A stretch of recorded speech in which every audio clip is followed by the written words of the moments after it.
Hey there, my name's Danny Leibrandt, and welcome back to Pest Control Legends. Today I'm with Jeff Davenport, who co-founded Official Pest Prevention with his brother Jamie and scaled it to over $20 million a year with more than 170 employees before eventually selling the company for a very great multiple.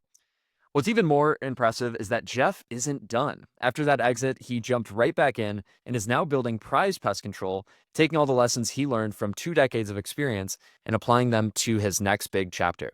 In this episode, we dig into how Jeff built one of the most successful pest control companies in California, what it was like to go through that kind of sale, and how he's approaching business and leadership differently this time around. Now, without further ado, Jeff, welcome to the show.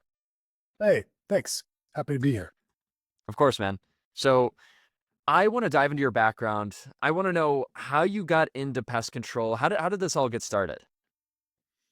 Well, I I went to I attended Brigham Young University in it was 1990, and I met some people who had sold pest control before the summer before our freshman year in school, and they had earned enough money to pay for school themselves, and that was super attractive to me at the time. Um, One of them had earned it was a good friend of mine, his name was Jory Anderson, and memory serves, he had earned $28,000 in 4 months, and in 1990, I mean, that's a lot of money now, but that was a ton of money in 1990, Mm, and so, I yeah. mean, families earned that much, back then in an entire year, so I was interested, um and kind of followed him into working for a company called Eclipse Marketing. Mm. And talk to me about that. I believe you were at Eclipse for 5 years or so. Yeah, so I started in 1994 as a sales rep, and I worked in San Jose. Um, that was a good summer. There were 3 companies that did door-to-door sales then. At the time, your options were SalesNet, Eclipse Marketing, and uh, whatever Vivint was called before they were Vivint. It'll come to me later, but they did just pest control at the time, and so I worked for Eclipse because Jory, my buddy, worked there, and so 1994 was my first summer. I sold 300 accounts that summer, and at the time, that was the top. I was a top rep um, for Eclipse Marketing, and I thought I had done really well. But then I came back to school, and there were a couple SalesNet reps who had sold like 480 or something like that. A lot more. I was interested in that, and then kind of got with them to see what they had done. But yeah, that was the start, 1994. Awesome. And also, I was just watching you on Jonas Olson's podcast, Pest Control Millionaire, and if I'm getting this right, you did 1,000 accounts in 4 months. Yeah, so each year kind of set different goals, and I would typically sell in the summer and then recruit for Eclipse, and in the winter, and then so each summer kind of increase the goal, move the goalpost a little bit to try to do more, and yeah, in 1998 I sold in Nashville, and that actually wasn't for Eclipse, that was for um, Apex is s- what Vivint was before they were Vivint. So anyway, Apex was sorry about that beeping, but anyway, I worked for Apex and sold my goal was to actually try and sell more than try to sell 1,000 accounts or more, and so I did it. It was a great market back then. We were the only door to door company. We were selling for Terminex at the time, and I was selling monthly accounts. And I think we are selling at $36 a month, and they would go every month for that. And yeah, went there, and we just had the pick of the area, and it worked really well. There were like 5. I'd recruited that office, and there were like 5 or 6 of us. Wow. No, that is insane. Real quick, um, just with the beeping or the dinging, because I'm hearing it, but I'm not sure if the audience is hearing it. Would you be able to turn off or turn on Do Not Disturb? Yeah. Let's see. Let me see if I can do that. Okay, so I want to dive back into how you did 1,000 accounts in 4 months. And one thing I wanted to ask you here is, I mean, first off, what drove you to do that? Are you just like a super competitive person, or what? Why 1,000? Well, again, kind of kept moving the goalpost. So the first summer I sold 300. I actually managed an office and just did sales training my second year. I was in Atlanta in 95, but 96, I managed an office and I sold on the weekends. And I kind of saw that I could make more money selling, wanted to really kind of max out what I was doing. In Charlotte in 97, um, I sold 700 and maybe 25 or so, and realized then that, hey, 1,000 could be done. Mm. There's 100, roughly 100 days if you work all this, if you're, 4 months and you work all the Saturdays. So, I was averaging a little over 7 service a day the year before. So I figured I could do over 10. Um, it was just a matter of maxing out the time. At the time, I didn't know how long I would sell pest control. And so I was trying to save up money to, you know, move on to something else. I didn't plan to sell pest control forever. Yeah, definitely. And tell me what you learned about door to door during that time. What was working, what wasn't? Well, it was a lot about, mostly down to, uh, first of all, just the hours. I mean, putting in time. It was a matter of, hey, if you're selling so many per hour, you need to get this many hours in, and that's how you get your work done. Um, and it was just maxing out what I was able to do on my own. Um, you know, um, Trying to put myself in the right situation in areas that worked well. Um, but yeah, I think just getting better at talking to people, identifying who to spend my time with. When a door was answered, trying to figure out, hey, is this a good prospect? And should I pour energy into it, or are they not sellable, and should I move on? So kind of trying to make that decision quickly worked. And um, learning that just kind of also leaning in and being able to close more deals, realizing that when someone says no, trying to recognize, hey, does this mean no never, or does it just mean I'm not there yet?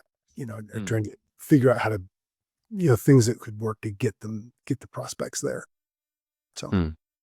Did you have any like keys or secrets around your strategy? Was there any like specific line you would always use or a way you'd always get people to close? no, I think I tried to make it hard for somebody to close the door on me. So I would knock on the door. This is before Ring cameras and all that kind of stuff. So I would knock, customer would come out. They're usually their reaction is, "Oh, I'm good. Thanks for coming by." And I was good at pulling them into a conversation. Um, and then I would, wasn't I don't know if it was a super sophisticated approach. It was just tenacious. And I was, it was all, hey, I mean, I think it's pretty similar to what people do now. Hey, we're here. I've got service technicians that are close, and you can help me fill an appointment. I can give you a deal that's worth paying attention to. Okay. So one of the keys is I just pulling them into a conversation. Yeah. Yeah. I think, I always thought I talked about, in my mind, I set goals that were performance oriented, because, sales is a lagging indicator. If you're knocking enough doors, if you're saying the right things, if you're putting in enough hours, sales will come. And so I tried to think about the small things that I was doing, how many doorbells and doors I had to knock on to get sales, and how many people would talk to me. And then out of those people where somebody actually answered, how many of those I could get through an entire presentation. And then when I got through an entire presentation, how many of those would close, so I tried to think of it in terms of, the big number, and it would funnel down to the smaller number that was selling. And at that time, I didn't use a software program to sell. I didn't sell with a tablet. So it was paper contracts and, filling out the service agreement with the customer, giving them their carbon copy, stapling their check to the agreement or getting their credit card info. And, and then so I was usually left with one thing I would keep track of. I kind of drew this diagram of what we were going to do. And it was a picture of a house. And then I would draw this 3-step service process that we would take them through. And then I would write pricing and scratch that out as the regular price. And here's your discounted price. And and then I would be left with so I had a piece of paper basically in that drawing for every full presentation that I went through. And so I was always interested in the end of the day, how many full presentations I had versus contracts. And, Mm. um, and then towards the end of that, towards the end of when I started selling for official pest, I would often incorporate an inspection in kind of a mini inspection into the service. So somebody would say, Mm. "I've got ants and they're bugging me." I would say, "Oh, well, show me where you're seeing them." Right. And so now I try to get in and sell from the living room. I'd set something down like where I wanted to sit. So I'd set my notebook down where I wanted to sit. And then I would walk around the house showing them some things that we would do and some past problems they had. And I would go back to where I'd set my notebook and I would, and my clipboard, and I would sit there and kind of, uh, close from that spot where I had wanted to sit. Um, so yeah, towards the end, I guess it did get into sort of a mini inspection. I'd try to close from either the backyard or inside the house. Okay, interesting. And I know it was probably super intuitive to you just because you kept iterating and you found the best way to do things.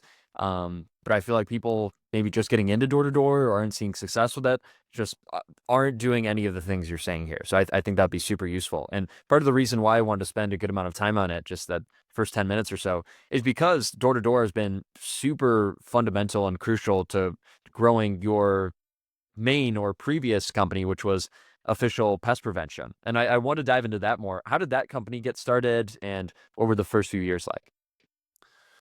Well, it's kind of this natural progression. Each year we were I was trying to sell more and more, earn more and more money. Um, and there's a limit to what you can do on your own, right? You're only gonna be able to sell so much. And I don't know, I guess that obviously through like door to door con, we're seeing people do more and more. I mean, so just when you think this is it, right? Somebody breaks through those boundaries. But so my brother and I sold in 99 in New Orleans. And we got to know the branch manager there pretty well, and he kind of shared some growth that his branch had, and he really attributed the growth that his branch had to us and the work that we had done. And that got us to thinking, wow, maybe, we kind of changed this branch in New Orleans. We should do something on our own. Mm. And at the time, I was at Southern Methodist University in Dallas, and my brother was at BYU in an engineering program, and neither of us he didn't really see himself going into the engineering field. And in my program, I wasn't really happy with where that was going to lead me. I would hope to get a university teaching position, and didn't look like that was going to happen, at least the kind of job that I was looking for. And so at the time, most universities in history programs, which was which was what I was studying, were hiring. They were hiring, and it really took an Ivy League degree to get the kind of job I was looking for. So Mm. anyway, we decided we'd start a pest control company, and we looked around. Eclipse Marketing had uh, offices all over the country. And we had been, I had worked, so in 94, I'd worked in San Jose, 95 Atlanta, 96 was Houston, 97 Charlotte, 98 was Nashville, and then 99 was New Orleans. So of all those areas I had worked, we were kind of West Coast people. So we kind of preferred the West. And so we considered Dallas. Um, we considered the Walnut Creek area, because that's where Eclipse's office had been. And and decided to go kind of look around. We went around, we looked at San Diego and the LA area. We looked at Dallas, and then while we were looking at the Bay Area and the San Francisco Bay Area in California, saw Sacramento and really liked Sacramento. So we decided to start there. And we actually did a road trip and talked to a bunch of friends and acquaintances, people we knew who had started pest control companies, to get some tips and Hmm. encouragement. And then, yeah, then we started in 2000. We started kind of doing the planning and setup in January, and then right around April, the end of April, middle the end of April, we started that year in 2000 knocking doors. Okay. Tr- Tracy, California was the first city that we knocked in. And that was a good way to start. That was the only way we knew how to start, but door-to-door sales gives you some density that you really need when you're Mm. running routes. And that was nice because those accounts came in, 4, 5, 10 on a street. And that's just the kind of density that helps a ton. Okay. So you guys were really big on door to door, at least the first few years. When did you start to diversify, or when did it become more than just door to door? So that was like I want to say it was like 2012. So we did our own door-to-door sales with just a few friends. And then the second year we recruited sales reps, and we spent most of our time kind of building the company, managing these reps. And then after 2001, the like all the money we had made the first 2 years, because really went into paying our sales reps. So we had operated for 2 years and just made very little money, kind of living off savings and putting everything into the growth of the company. So we decided, and then at that time, we didn't really like the idea of going back to Provo, or trying to recruit from far away. So we decided we would just go back to selling ourselves and trying to recruit people from our local area. And we did that.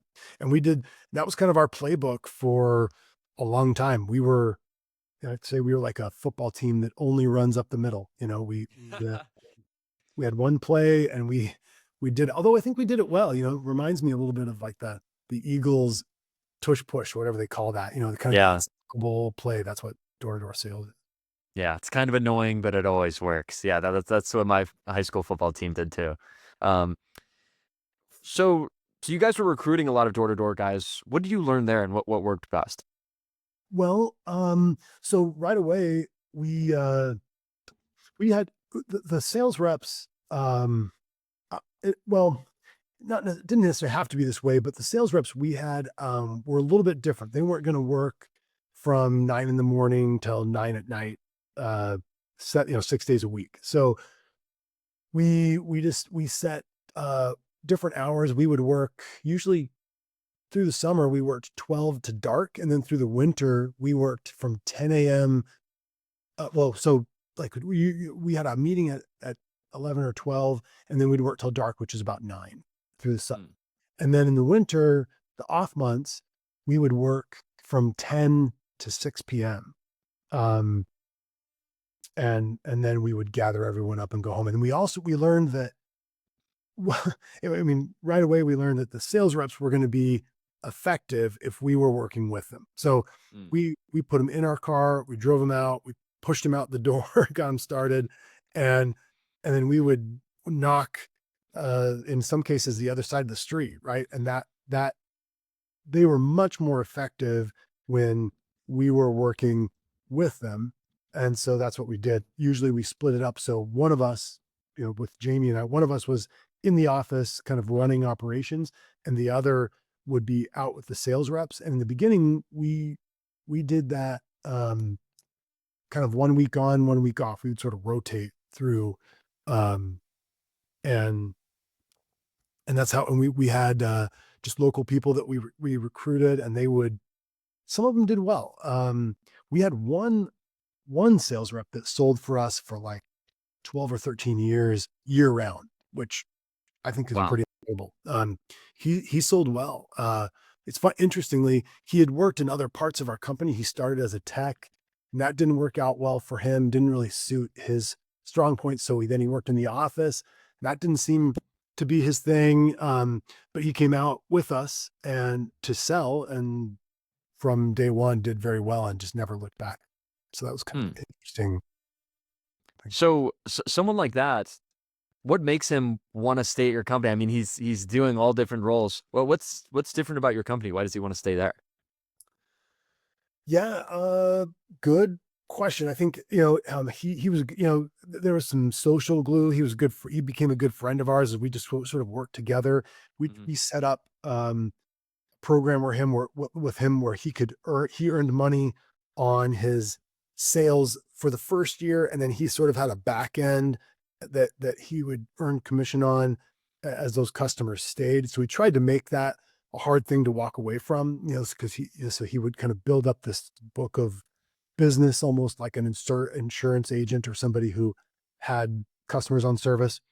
And um and we tried to set it up and so that he could be successful. He spoke Spanish, had areas he liked to work. We tried to put him in those places, and you know, um, let he liked to work independently, and he was one that was really good at going out and working. And we put other sales reps with him at times, and also with our model. So we paid a commission, and we also provided a company vehicle for these people. So they would show up to our office, and then they would usually go out in company vehicles. And then our top reps would keep the company vehicle. They would take it home. And so we just try to make it easy for them to continue. Yeah, yeah. Um, and also I wanted to ask you, so you guys have grown to, or you guys did grow to over 170 employees. Did you have any bad hires? And what have you learned about, like, what kind of person would you not hire? What are the red flags? Man. Well, so in California, it takes uh, like 60 days to get a person licensed to do pest control. So, and you have to have your salespeople licensed and your service people licensed. So it takes a long time. And so we became a mini licensing factory, just like a Hmm. little institution. It was like a degree. And so um, we developed a course where we would hire people and we would put them into our licensing program. They were often working outside of that. And then it was on Zoom at the time, and so they would come in and they would usually catch one or two uh, classes per week, and Hmm. you would pay them to, they were paid. It was paid trainings. They would come in. They were paid to be there. They had to be there on time. Usually the course would go for about an hour and a half. And at first it was all about licensing, right? Here's what you need to know about pest control. And we're gearing it to help you pass this test that you're going to take, this licensing exam. And then pretty quickly we realized, oh, we should also, we put some life skills things in there, how to, and that course was about how to be successful, not only at our company, but in the industry. It was about values and how to succeed at in a service industry, and how to do pest control, and just all things about how to succeed in life and uh, get licensed and be an asset to your company. And I really enjoyed that class. I did it for the first few years. And so we seemed like in the summer we would have 12 people or more that were enrolled in that. And then as they got ready, we would uh have them take the test. And then even after they passed the test, they would still attend that class. And then as we got ready and there's a spot open for them, we would let them know if they needed to give a notice to their current employer. We'd let them know when to do that, and then they would go out into the field. And then we also pulled from that. Some people weren't employed, or they were employed part time, or anyway, they had days or evenings where they were available, and so we would send them out to do ride along training.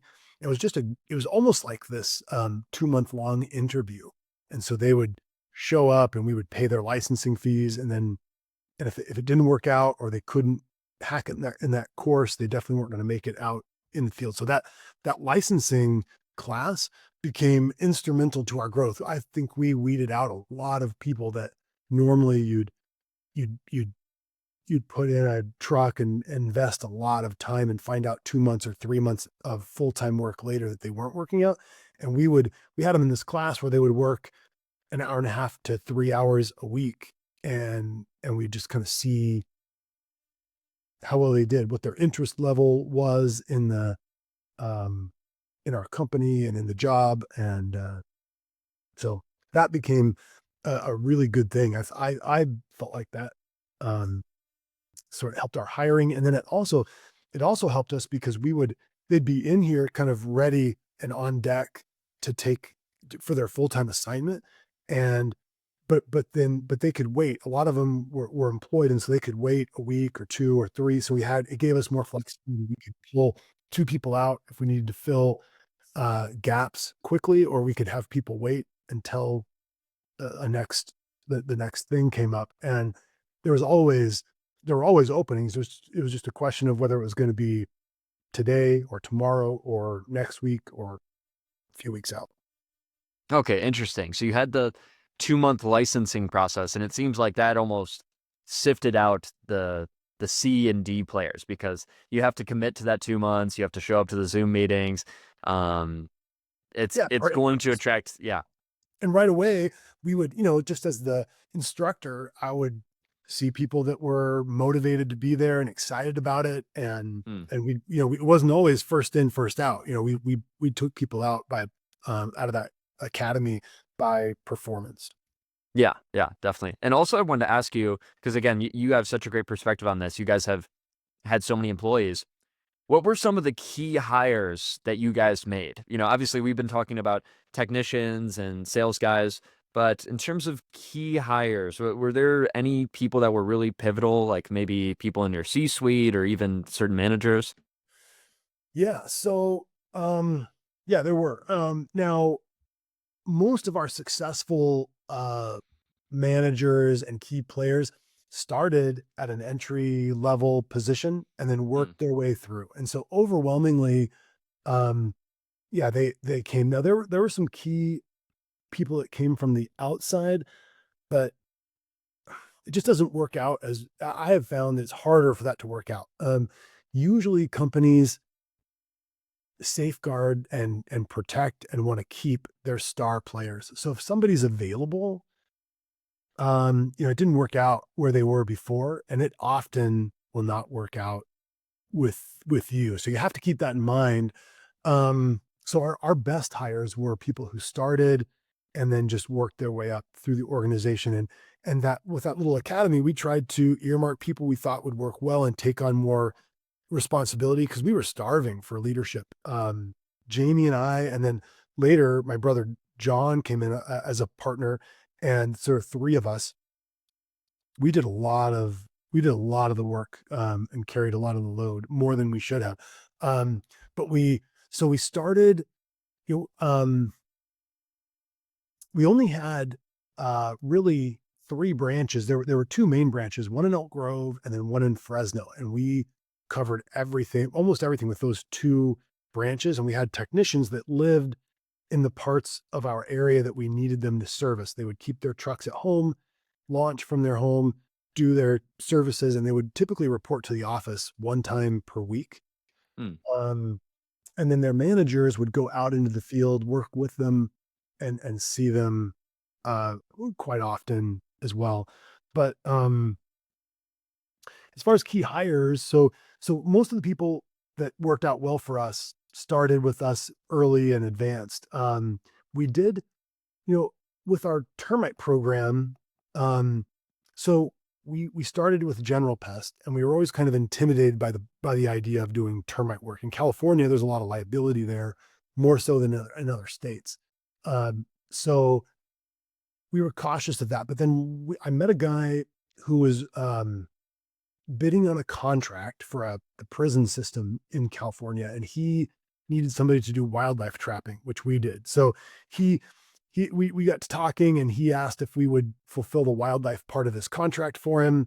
And then in return for that, he said he'd teach us how to do termite work. And so that was kind of a key partnership where he taught us how to do termite work. And then um, we started doing our own termite services for our own customers. And then later, um, we hired a rep who had worked as a sales manager for Terminix and was very familiar with termite sales. He came over to us and from month one started selling around 40,000 a month in termite to our existing customers, which was a big lift. Really just kind of taught us how to do it. He helped us with the construction side of things because in California, you call on a termite inspection, you call out dry rot and termite work. And so if there are termites present, you do the termite work, but if there's dry rot, you fix the dry rot as well and call that out as part of your termite work. And that's huge because I mean, termites eat a lot of houses, but water is what causes dry rot. That, I mean, every house gets some of that. I mean, anyway, he helped us with the construction side and that just launched our termite department. There was all of a sudden, it went from, a few jobs a month to, lots. And we started training other inspectors. And so that was a key hire for us.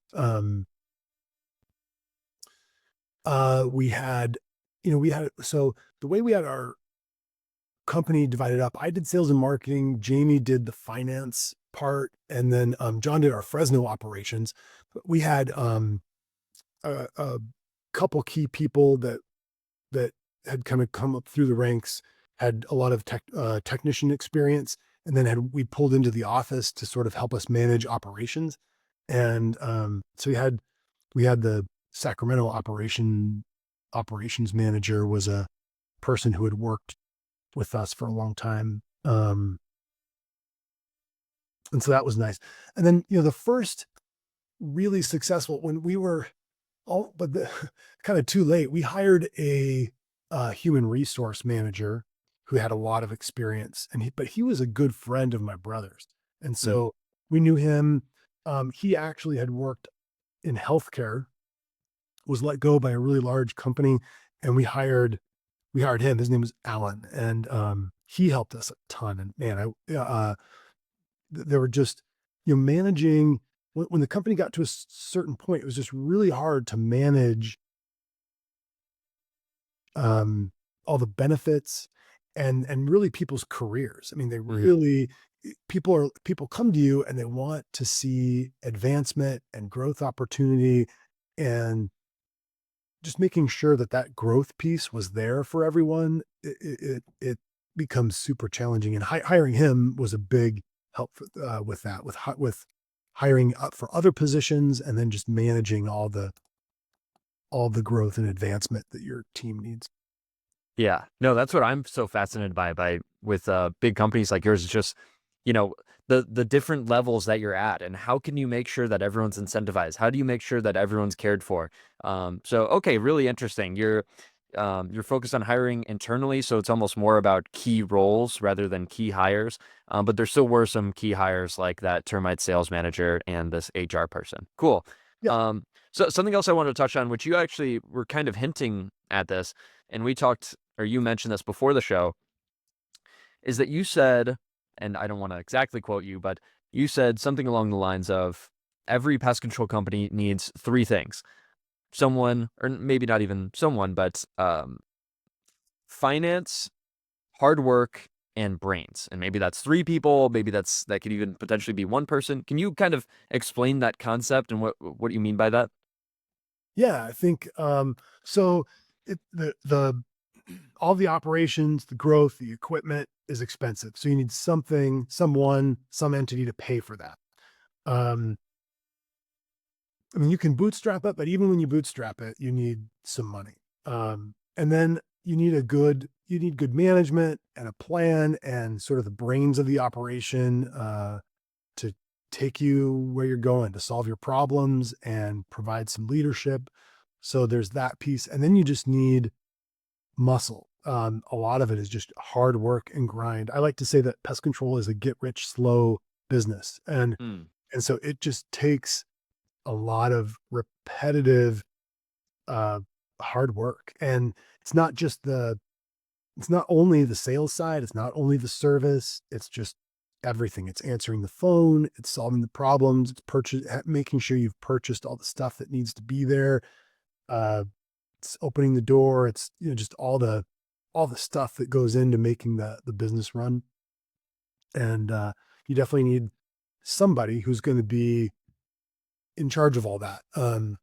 Even, and I think every department in a business needs that, right? I mean, Mm, when good example is we started a termite program and a turf program at the same time with official. We mm, looked to Clark Pest Control as kind of an example of what to do, and they were starting turf. So we tried to do a turf and weed program and a termite program. And our termite program, we made this hire from Terminex. This guy came over and he really provided the sales muscle and the leadership and the know-how for that department, had this champion, and then it was well financed by the company itself. So that termite program just grew and went, did great. The the turf program really didn't have the same leadership. It didn't have an expert, and so it kind of relied on us to do everything. And and so we sold some turf and weed services to our existing customers, but uh it just didn't have the same muscle behind it. It didn't have one person who was responsible for that department's growth daily. And so the over time, we eventually decided to pause the turf and lean into termite heavy, since that was working, and put more resources there. But so just that those two departments, I think, are examples of all the things that you need, and how, and you're right. I think those roles can be taken on by one person, can do all three if a person's got money, brains, and muscle. But yeah, those three things elements need to come from somewhere, and okay. often they're different people, but they can be the same. Okay. Got it. And I did misquote you there. I said hard work, but it's muscle. Okay. Well, Got that. either way, I think that, yeah, same Yeah. thing. Yeah, Yeah. somebody's got to be moving it and doing it. Cool. Something else I wanted to ask you, which is kind of a more general question, is what I've witnessed as an entrepreneur and me talking to a lot of other successful entrepreneurs is that throughout your journey, you have to level up as a person, and that in a certain sense, the business can only grow as much as you do. And maybe, if you have multiple founders and you have tons of employees, then maybe that changes. But for you personally, throughout your career, how have you had to level up as a person and a founder? Yeah, it's very true. When I first started, so I was 28 when we started Official Pest. Most of the people we were hiring were older than me, and that Mm, was a strange feeling. I had some work experience. I'd managed offices, and we were confident in our abilities, probably overconfident. But yeah, as the company grew larger, we had to get better, and you struggle when you're not there. So um at first, I think we compensated by just working harder, and that was kind of the old what we had done at sales, right? If you want to sell more, mhm. you just work harder. And so I think some of it is just you work harder and try to make up for some things that you don't know. Uh, Eventually, we kind of turned to peers in the pest control industry and just asked a lot of questions. And then you learn pretty quickly there that somebody can give you a piece of advice or a little bit of knowledge that can save you a lot of headache Mhm. and problem.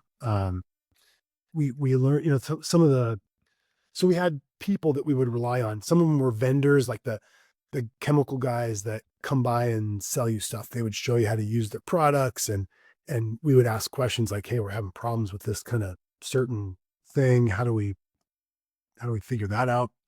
Um, we learned, like, a lot of the bird work that we did. We learned from vendors who are really good at selling their stuff, and they would when the opportunities to do the bird work came up, and a lot of times it would just come to us from a customer, we would go take some pictures, send those pictures to the suppliers, and give us some ideas on how to do that work, and we would go try to do it. But a lot of it is just learning, and we could have saved ourselves a lot of time, I think, from by hiring people that knew how to do that stuff rather than just learning. I mean, one of our first bird jobs, we went and we netted this um, kind of facility, and then we had attached our netting to a pipe that actually got really hot at some time at certain times, and so it melted the net that we had put up and had to go. So then obviously there were holes in it that birds could get through. So you learn Mm. stuff the hard way. Whereas if you have somebody who's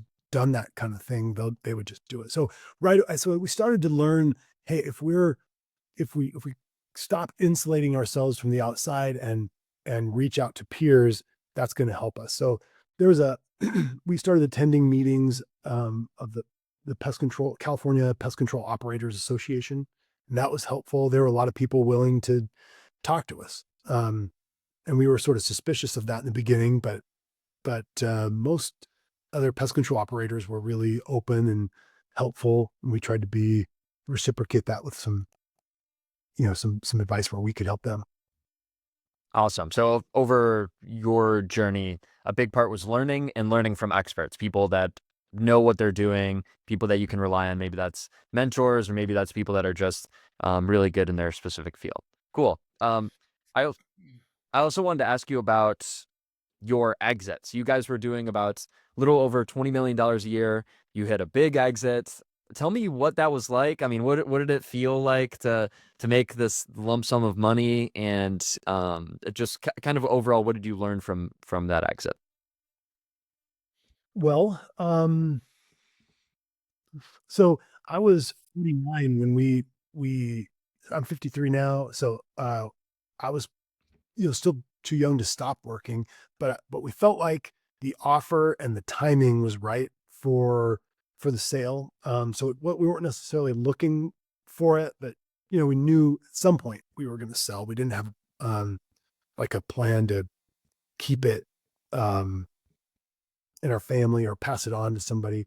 So um yeah, when the opportunity came up, it was October of 2021, and uh we decided, the offer came in and we accepted it. And man, 60 days later, they wanted to close like December 15th or something like that. And so 60 days Hmm. later, the company was sold. So it happened fast. Most of the time, it's a much slower process.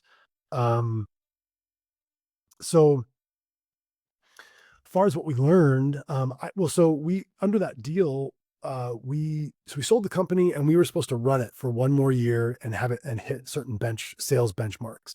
And so we did that. I really enjoyed that last year. I, I thought it was really interesting. Anticimex was the purchaser, and it was interesting to watch how they operated the company. I mean, really, we ran it, but we had some direction, and we sort of checked in with them, and it was interesting to see what was important to them and how they ran their branches. We went to a conference that they held, this huge worldwide conference that was held in Stockholm, Sweden, and all of their platform presidents, all of their branch managers attended that conference, and part of it was to get people together and learn from each other. So that was really interesting to just talk to their platforms in Australia, their their big successful companies along the East Coast, because Anticimex would usually purchase a company. They would call it a platform if it was doing more than 10 million. And then their object was to kind of roll smaller companies into those platforms that they purchased. Hmm. And just to see uh to just talk to the other platform folks and see how they were doing things was really interesting. I enjoyed that. So, Tell me more. Tell me more about that. Of like what were the other platform folks doing?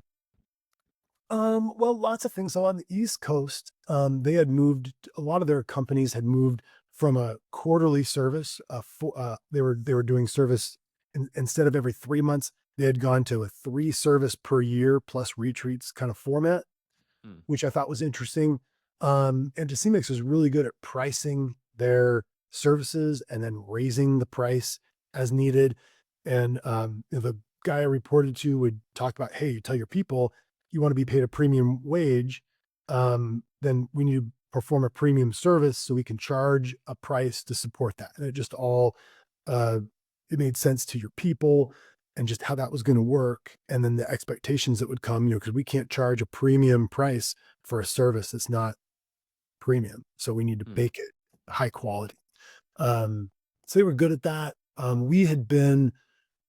think we'd been okay at raising prices. Mostly what we did while we were in the company was raise prices for new customers, and we had done very little raising for existing.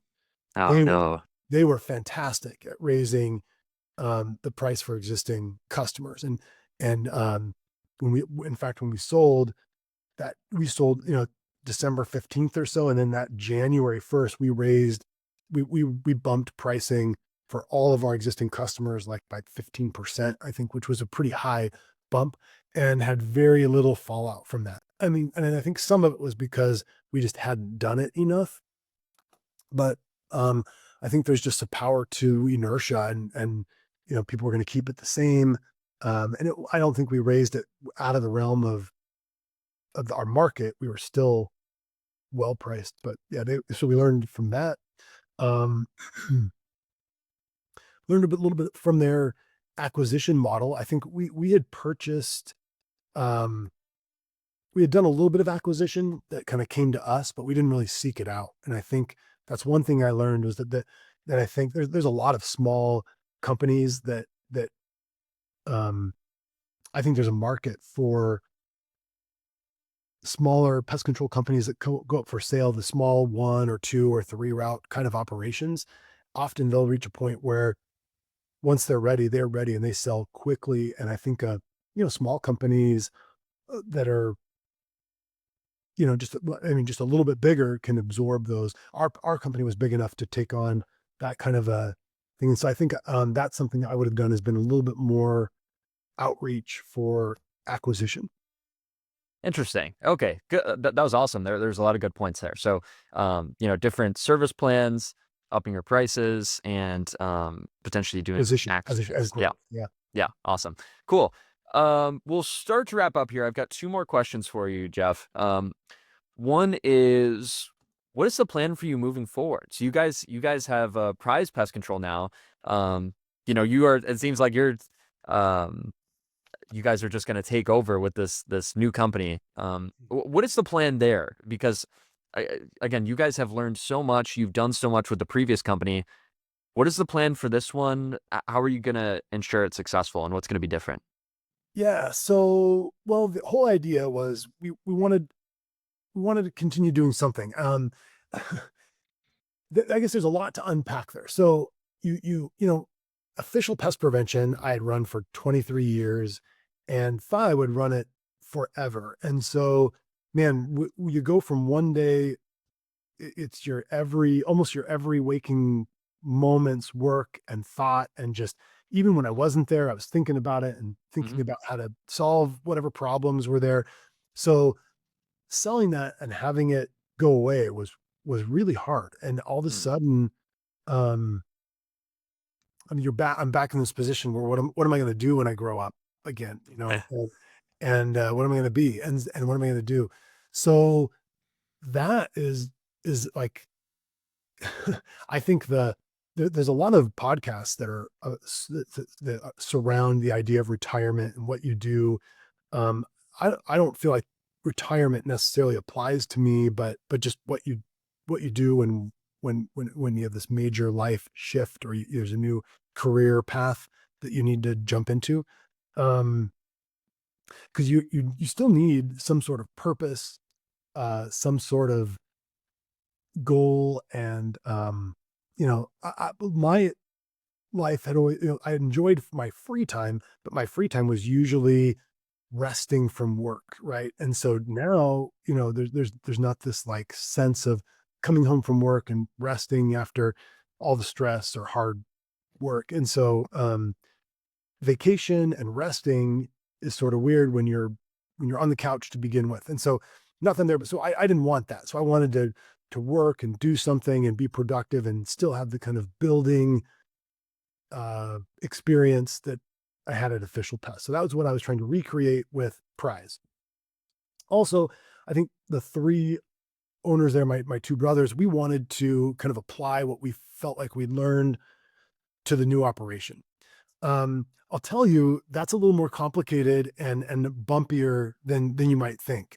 You'd think, hey, these guys have the playbook, right? They're just going to rerun it, and boom, only have a shorter uh, time frame to get there and unload it again. Well, first of all, we don't really have plans for a sale like that. I mean, it could happen, but really, what we're trying to do is build the kind of organization that we're proud of and that we want to that and have a rewarding experience. But it has not been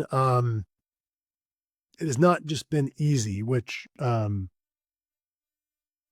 there's all different kind there's just different kind of challenges. An advantage with Official Pest Prevention, all of our net worth, everything we had was wrapped up in that company, and so none of us were going anywhere, right? I mean, Mm, we had no other option, and no matter how ugly it got, we were in that to, I mean, even if I mean, worst case, it kind of falls back and and not that that's a worst case, but I mean, we would be knocking doors again if we had to do that. And so that organization was going to continue no matter what. And we just, Alex Hormozy had this quote that I think was kind of our like philosophy that we didn't name as well, but somebody asked him in like, hey, what advice would you give to other entrepreneurs?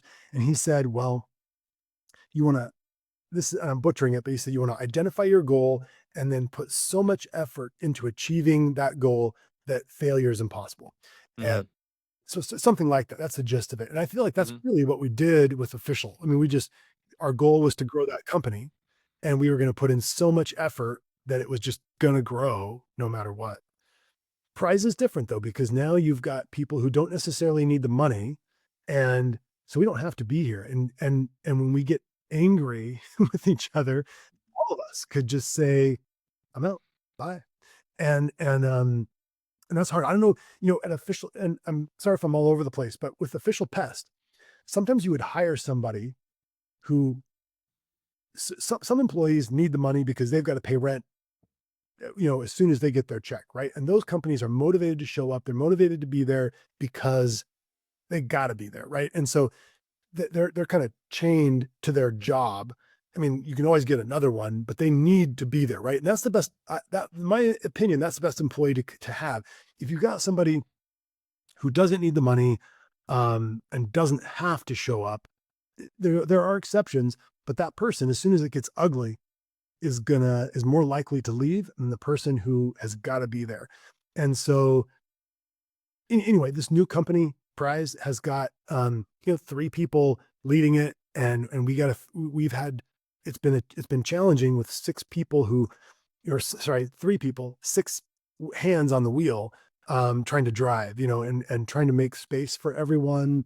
Um, it has not been easy. I mean, we're still figuring things out, and I think we've enjoyed some good growth, and that company is, it's on its way to do well, but it has not just been a layup. I'll tell you that. hmm.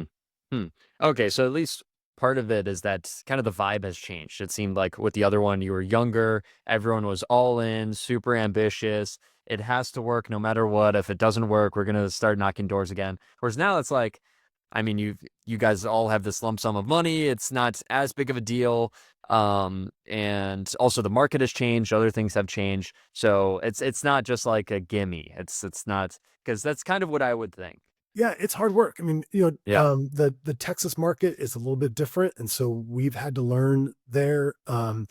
When is like, for example, a good example would be hiring. I felt like in Sacramento, I knew what I was looking for each position. Like if I was looking for a technician, I had a very good idea what I was looking for, and I'd done thousands of interviews with people in that area and kind of could recognize. I felt like I could recognize um, what I was looking for.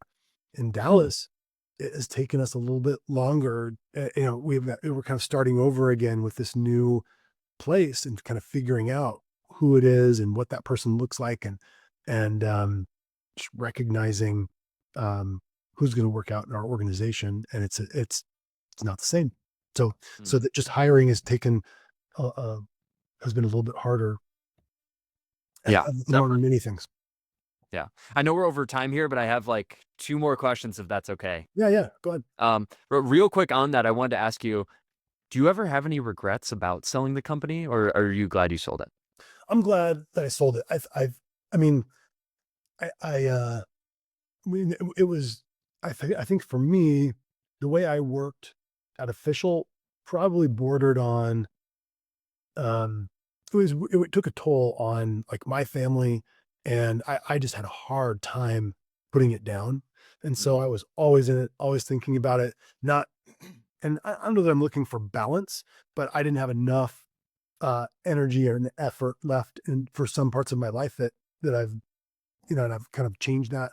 So I think it would have, I could definitely see myself working like that and sacrificing everything for that company, and then selling it when I'm 80 and not having mm. a lot left. So I I think it was a good move. I needed to grow, and I'm still learning and trying to figure out what I want the rest of my life to be like. And that, and I think yeah, I'm grateful that that opportunity came up. So Awesome. still Okay, think so decision, but yeah. um Okay, so it was the right move. You don't really regret it. Cool. Also, but before I forget, I want to mention, I actually have that Alex Hormozy quote written in my phone I love it. because I listen to a ton of Hormozy too. The exact quote, or at least from one of the podcasts he's done, is pick a goal and do an amount of work that makes it unreasonable for you to succeed. Yeah. Yeah, I think Yeah, that was love on that. the Diary of a CEO podcast. Is that the one? Is that where you got that? It's in my notes several times. So he said it, um, yeah, at least 2 times that I have it here.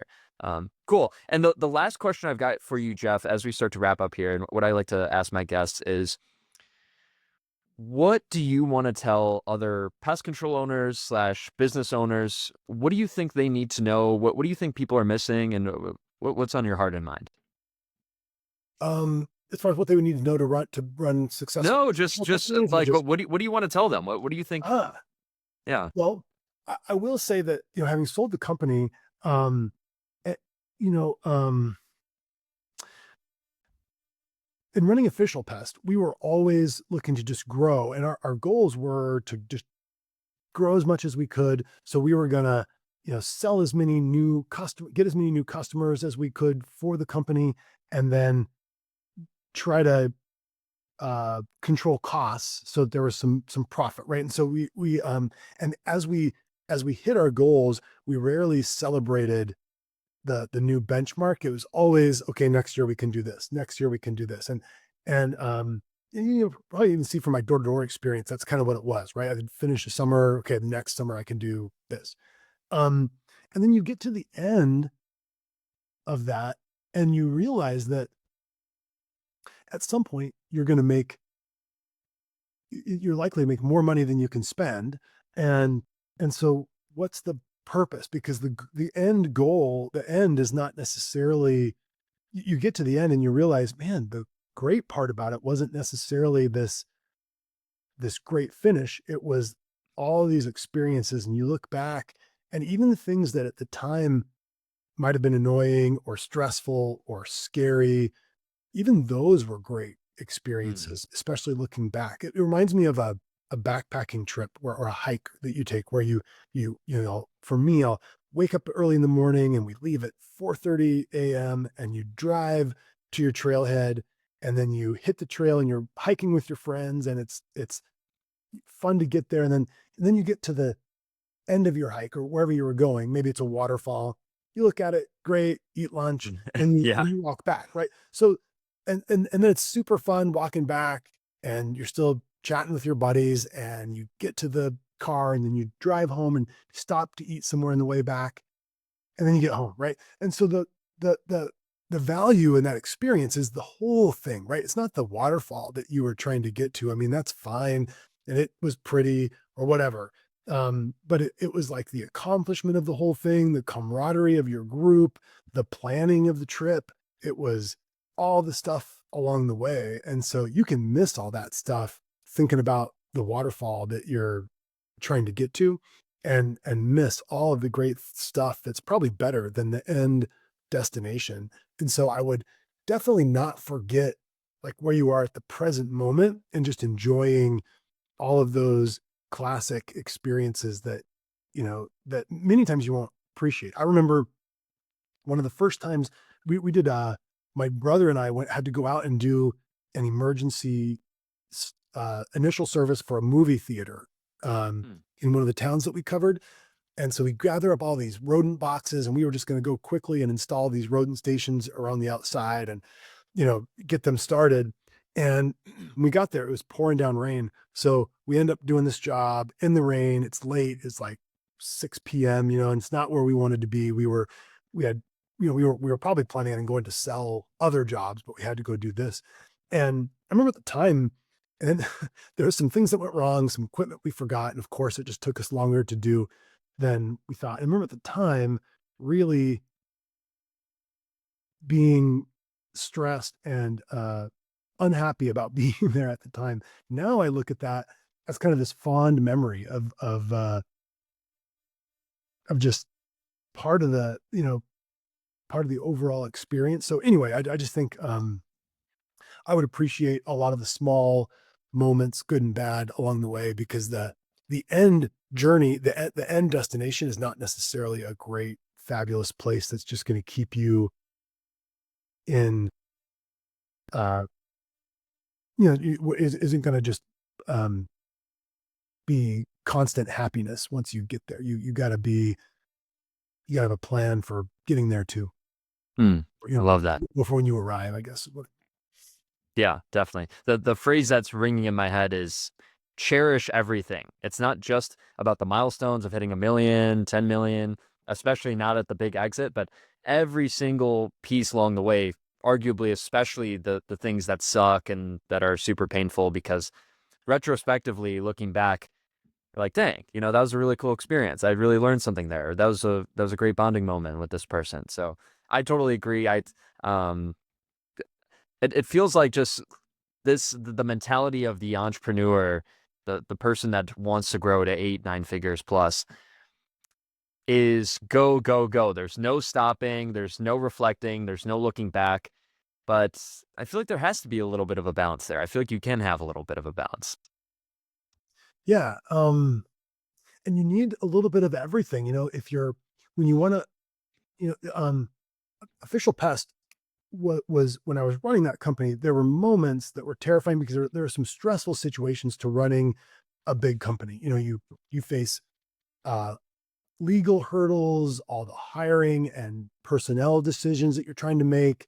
That there can be some really stressful periods, but that some of that's necessary because if you're going to have something that you care about, then you're of course going to care about losing it or going to worry about it being damaged. Um, And so you have to balance uh, that kind of stuff. And one other thing I guess I would say, I used to blame all my problems on official. I would say, hey, I can't do that because if I'm irritable, it's because I've got this really challenging job, right? And so my focus is there, and so this is why I'm this way. Or if I'm, if I'm worried about and stressed about my job and can't think about other things, it's because of the great responsibility. But now, obviously, that we've sold that company and I'm on to other things, I've realized that, wait a minute, I'm not just a perfect person now. I still have those flaws. And it was just kind of a crutch. So I think there's some personal work to do as well. Um, that I'm working on now. So yeah, it's that's kind of that was kind of an interesting thing. I've noticed that in other entrepreneurs. I'm in a Vistage group now, which is a group of CEOs that meet together and help each other with their business problems. And one of the guys in the group said he was overweight, and he said, "Well, I'm not going to lose weight while I can't lose weight while I'm running my company." And he was in the process of selling it, and he said, "Because I'm too stressed and I can't do it. So, but as soon as I sell my company, I'm going to do it. Mm. And, Yeah. and I chuckled at that because I had already gone through the sale, and he kind of envisioned himself, in a Speedo on the beach, having time to run and eating right. And that would just be easy once the company was sold. And you find that, hey, those, whatever flaws you have, they carry through beyond company. Mm. Love that. So you kind of just overall what I'm taking from this is that there's always more to learn. There's always more to work on. The work is never done. Love that, man. Thank you so much for spending this time with me, Jeff. I think this was awesome. And yeah, I'd like to ask where can people find you and connect with you on social media? Yeah. Well, I'm on Facebook quite a bit and I'm on LinkedIn. So, Jeff Davenport. My email is jeff@prizepest.com. So I'd love to uh, talk to people who they find something that they want to chat about. I'm happy to, message back and forth. After Jonas's podcast, I had, several people reach out and have with questions about what we had done. And I'm happy to talk about things. So also Awesome. like, Cool. there's stuff for me to learn as well. Yeah, yeah. Definitely. So make sure to go connect with Jeff on Facebook and LinkedIn. Also, go email him if you'd like. Those links will be in the description. And anything else you'd like to plug or promote? Well, interestingly now, one of the things that we've done, I haven't talked a lot about. So our pest control company Prize is call center based, right? We don't have door to door sales reps. So most of our sales come from marketing that we do. We generate leads, and then those leads go into a call center, and our call center sales reps call them, sell them, and then we have the service department that services them. So we provide that same kind of service for other companies. It's meant to be. So what we've done is it appeals to. I think it appeals to a company that does a door to door sales team every summer. They'll often bring on like 2,000, 1,000, 2,000 or more accounts in a summer. So it's a lot of work to like get all that stuff ready, put sales reps in apartments, hire to have that big sales surge, and then have all those people go home August 31st, right? So, um, so, or at the end of August, maybe they go into September, but anyway, they go home at the end of the summer. So, one thing that we've done is we can put another pest control company's zip codes into our system. So we generate leads in their territory. Those leads then are sold by our people, and then we put them right into that company's CRM, whether it's Pest Pack or Field Routes or Gorilla Desk, whatever it might be, so that these appointments just appear, and then that company would go do the service. And it's meant to be something year round, where a company would get, say, 20 accounts a month all year long. So kind of a more manageable thing than here, take, drink from the fire hose and take 3,000 accounts this summer or 1,000 accounts this summer. Even that's a lot. Instead, we have this trickle kind of thing, and and then we would, charge the host company for the accounts that we sell for them. So we are doing that, and on a small scale, rolling that out for companies that are interested in that kind of that kind of growth. And I think one nice thing, our accounts compete pretty well with accounts that are built door to door that way, because these are people that called for service, and rather than um, had somebody knock on the door and convince them to take it, they were calling and seeking it out. So I think the longevity or the lifespan of an account like that's probably a little bit better on average. Not necessarily, it's going to vary a lot. So I'm not trying to say door to door sales are bad, but anyway, I think this product appeals to some people that want a kind of slow growth. Okay, awesome. So where can people learn more about that, or should they just reach out to you? Yeah, just reach out to me. Yeah, it's not, we don't do it under a different company name, so it's still Prize Pest Control, and just part of our call center there. Cool. Awesome. Well, yeah, definitely go check that out. Go reach out to Jeff if you're interested in that. And thank you again so much for coming on the show, Jeff. I know how valuable your time is, and I've really appreciated this time with you. Yeah, enjoyed talking. We'll have to, do a part 2 sometime if that fits. Yeah, definitely, for sure. Well, thank you so much, and yeah, we'll stay in touch.